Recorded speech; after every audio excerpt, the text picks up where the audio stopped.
નવસારી જિલ્લાના જલાલપુર તાલુકામાં 13 વર્ષની સગીર બાળકી સાથે દુષ્કર્મની ગંભીર ઘટના સામે આવી છે। મળતી માહિતી મુજબ બાળકી ઘરે એકલી હતી તે દરમિયાન એક યુવાને તેનો હાથ પકડી તેના ઘરમાં લઈ જઈ મરજી વિરુદ્ધ શરીર સંબંધ બાંધ્યો હતો।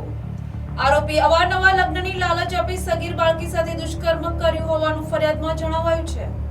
જેના કારણે બાળકી ગર્ભવતી બની હતી। આ બાબત અંગે સગીરાએ પોતાના પરિવારને જાણ કરતા પરિવારે તાત્કાલિક જલાલપુર પોલીસ સ્ટેશનમાં ફરિયાદ નોંધાવી હતી। ફરિયાદના આધારે પોલીસે ઝડપી કાર્યવાહી કરી મધ્યપ્રદેશમાં રહેતા પરપ્રાંતીય યુવાન રાજેન્દ્રસિંહ લખનસિંહ રાજપૂતની ધરપકડ કરી છે।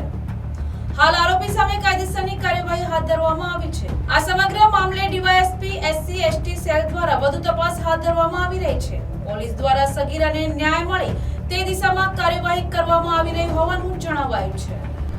જલાલપુર પોલીસ સ્ટેશનના તારીખ 20/12/2025ના રોજ એક ગુનો નોંધાયો, જેનો ગુના રજિસ્ટ્રેશન નંબર છે 1481/2025 અને આ ગુનો છે આઈપીસી ની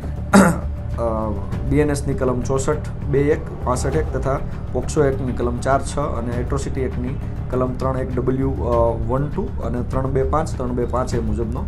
ગુનો નોંધાયો છે, જેમાં જે આરોપી છે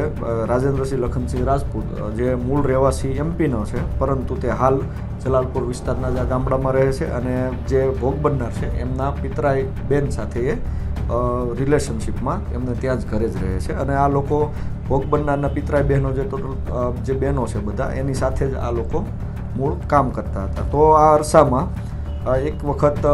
એમના જે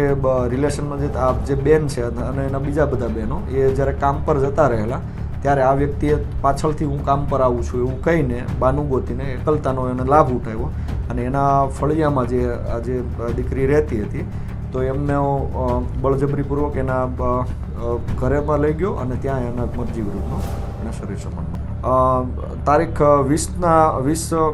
ડિસેમ્બરના રોજ જ આ ગુનો નોંધાયો અને 20 ડિસેમ્બરના રોજ જ આરોપીને અટક થઈ ગયેલી છે અને નામદાર